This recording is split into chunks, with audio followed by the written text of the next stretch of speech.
اگه تو هم تو تعطیلات وزن اضافه کردی و از این موضوع ناراحتی و به دنبال کاهش وزن سریع هستی، این ویدیو مال توه. تو این ویدیو میخوام نکاتی رو بهت یاد بدم که نه تنها کاهش وزن سریع داشته باشی، اما دچار عضله‌سوزی نشی. سلام، امیدوارم حالتون عالی باشه. به یک ویدیو دیگه خوش اومدین. اینجا چند تا سوال پیش میاد. آیا اصلا کاهش وزن سریع ایمن وجود داره؟ نکنه کاهش وزن سریع داشته باشم اما دچار عضله‌سوزی بشم. نکنه با کاهش وزن سریع دچار شلی پوست و ریزش موی شدید بشم و بعد از داشتن کاهش وزن سریع وزنم دوباره خیلی بر نگرده. تو این ویدیو میخوام به تمام این سوالات پاسخ بدم. پس تا انتهای ویدیو با من همراه باش. حتما همه شما این تعریف از کالری رو شنیدین که مقدار کالری دریافتی باید از مقدار کالری که میسوزونیم کمتر باشه تا کاهش وزن اتفاق بیفته. اما ما نمیتونیم خیلی کالری رو کاهش بدیم، چون نه تنها مقدار مواد مغذی که وارد بدن میشه کاهش پیدا میکنه، از طرف دیگه متابولیسم بدن هم کاهش پیدا میکنه و در دراز مدت کاهش وزن سخت میشه. اگر تا اینجای ویدیو رو تماشا کردی، ویدیو رو لایک کن تا بهت بگم چطور میشه کاهش وزن سریع اما ایمن و بدون عضله‌سوزی داشت. برای داشتن این موضوع شما میتونید چندین نکته رو رعایت کنید که یکی از مهمترینش اینه که حداقل مقدار کربوهیدرات روزانه رو دریافت بکنید و حداقل مقدار کربوهیدرات برای هر فرد با وزن خاصی متفاوته که میتونی وزنتو برام کامنت کنی، من مقدار کربوهیدرات مورد نیازتو برات بگم.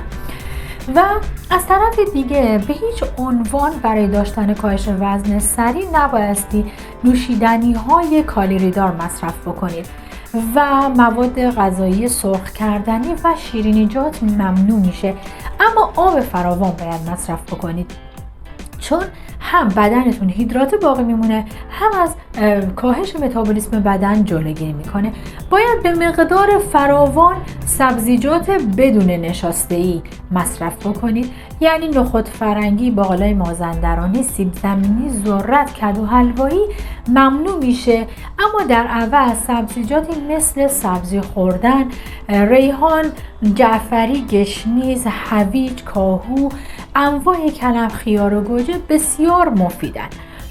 مقدار مصرف میوه به یک بار در روز محدود میشه و باید میوه ها در سایز کوچیک انتخاب بشن، در حد سیب گلاب باشن و اما مثلا توت فرنگی میتونه 1.5 لیوان و آلبالو گیلاس میتونه 12 عدد باشه. اما باید توجه فوق‌العاده‌ای به پروتئین ها داشته باشیم، مخصوصا پروتئین ماهی و انواع گوشت‌های سفید مثل بوقلمون و مرغ و مصرف گوشت قرمز به یک مصرف گوشت قرمزی که بدون چربی باشه به یک بار در هفته محدود میشه. شما در هر وعده از روز، یعنی شما در صبحانه، نهار و شام حتما باید پروتئین داشته باشین و در وعده نهار و شامتون 400 تا 500 گرم بایستی پروتئین دریافت بکنید و همچنین در میان وعده هاتون هم بایستی پروتئین دریافتی داشته باشین که در ادامه و جلوتر بیشتر در موردش توضیح میدم. اگه تا اینجای ویدیو منو همراهی کردین، تو کامنت ها بهم بگین اگر قبلا کاهش وزن سریع داشتین کدوم قسمت از این نکات گفته شده رو رعایت نمی‌کردی و اینطوری انجامش نمیدادی تا من در ادامه مکمل های پودری رو بهت معرفی بکنم که در کنار حفظ عضله باعث کاهش وزن و سایز چشمگیر میشه. مکمل های پودری پروتئینی مثل پودرهای پروتئینی وی و پودرهای پروتئینی بیمارستانی در کنار حفظ عضله باعث کاهش چشمگیر سایز و وزن میشه.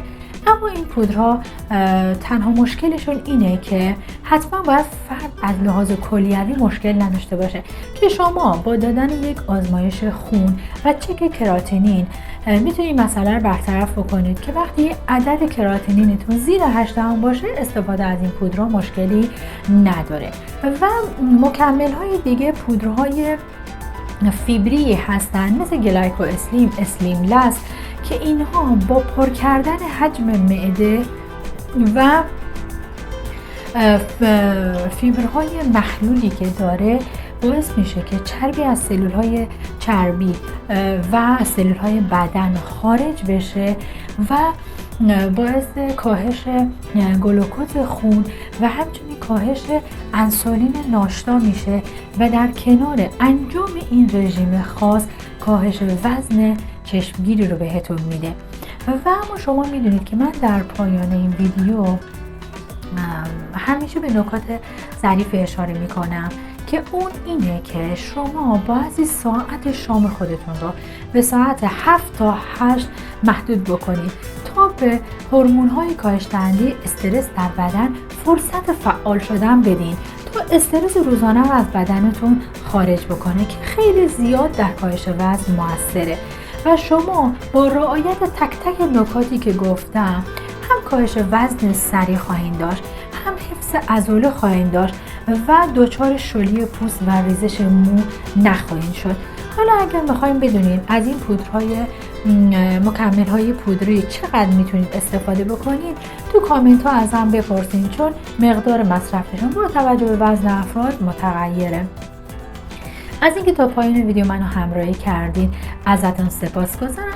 اگه دوست دارین در مورد درمان تخمدان پلیکیستیت و آخرین داده‌ها در این مورد و همچنین در مورد فستینگ و چگونگی انجام دادنش بیشتر بدونید 2 تا ویدیوی بالا رو تماشا کنید. قدردان نگاهتون هستم. تو ویدیوی آینده میبینمتون. دوستتون دارم.